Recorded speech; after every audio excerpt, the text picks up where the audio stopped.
창세기에 보면 하나님께서 많은 걸 창조하시죠. 그리고 꼭 보기 좋았다라고 말씀하십니다.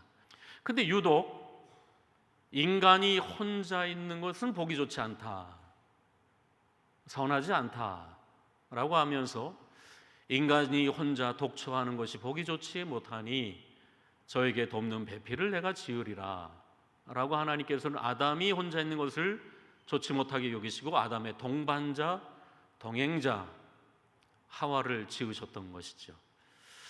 한문으로 인간, 사람 인자는 짝대기 두 개가 모였을 때 인간, 사람 인자가 되죠. 그걸 보면 참 성경적이다. 짝대기 두 개가 모여 사람이 되는 것처럼 사람과 사람이 모여 인간이 되는 것처럼, 인간이라는 뜻이 사람과 사람 사이의 관계이지 않습니까? 이러면서 인간은 혼자 될 수 없는 것이고 혼자서는 그리스도인이 될 수 없다라고 하는 것은 대단히 성경적인 것입니다.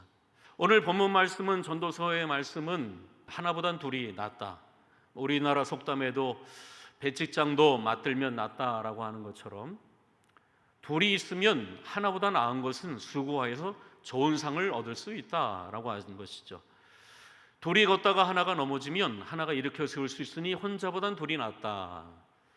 둘이 함께 누우면 추운 겨울날 서로가 온기를 전해줄 수 있으니 둘이가 혼자보다 낫다는 것이죠.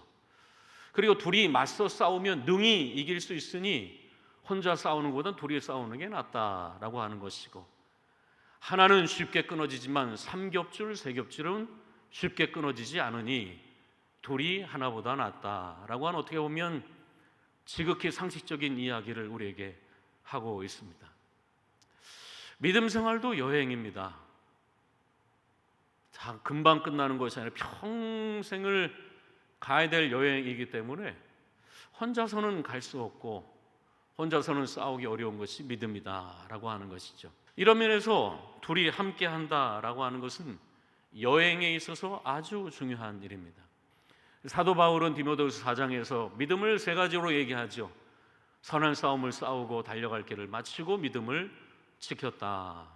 선한 싸움을 함께 싸울 때 이길 수 있고, 달려갈 길을 함께 달려갈 때에 달려갈 수 있고, 한 사람이 믿음이 넘어져서 낙심할 때에 붙들어주고 일으켜주고 마음이 외롭고 쓸쓸할 때 옆에서 믿음의 온기를 줘서 식어진 믿음이 따뜻하게 하는 것은, 누군가가 함께 있을 때 우리는 인생을 성공적으로 갈 수 있다라고 하는 것입니다.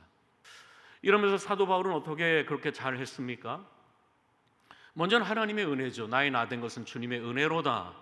그러나 동시에 사도 바울에게는 수많은 믿음의 동역자, 동행자들이 있어서 사도 바울은 사역을 감당할 수 있었습니다. 요한복음 17장에 보면 우리 예수님께서 중보기도를 하셨습니다. 두 가지 중보기도입니다. 하나는 악으로부터 보존해달라, 프로텍트, 악으로부터 보존해달라. 또 하나는 하나가 되게 해달라는 것이었습니다. 수많은 악으로부터, 사탄이라는 근원적인 악, 거기서 나온 세력화된, 조직화된 사회적인 거악들, 내 안에 내재된 은밀한 개인적인 은폐된 소악들로부터 우리가 어떻게 이길 수 있겠습니까? 그러니 악으로부터 보존해 주십시오. 저들이 믿음의 공동체 속에 하나가 되게 해달라라고 주님께서 말씀하셨던 것입니다. 믿음의 길을 싸우다가 넘어진 자가 얼마나 많습니까? 믿음의 길 가다가 포기하고 주저앉아 있는 강도 만난 자가 얼마나 많이 있습니까? 믿음 생활하다 믿음이 떨어져서 낙심하는 강도 만난 자가 얼마나 많이 있습니까? 그 강도 만난 자의 이웃이 누구냐? 라고 했을 땐 우리에게 이웃은 너무나 많이 있다라고 하는 것이죠. 우리는 천국 가는 길에 있는 사람들입니다. 우리는 하나님을 섬기는 사람들입니다. 그러나 혼자서는 갈 수 없고 혼자서는 섬길 수 없고, 아무리 강한 사람도 혼자는 살기 어렵습니다.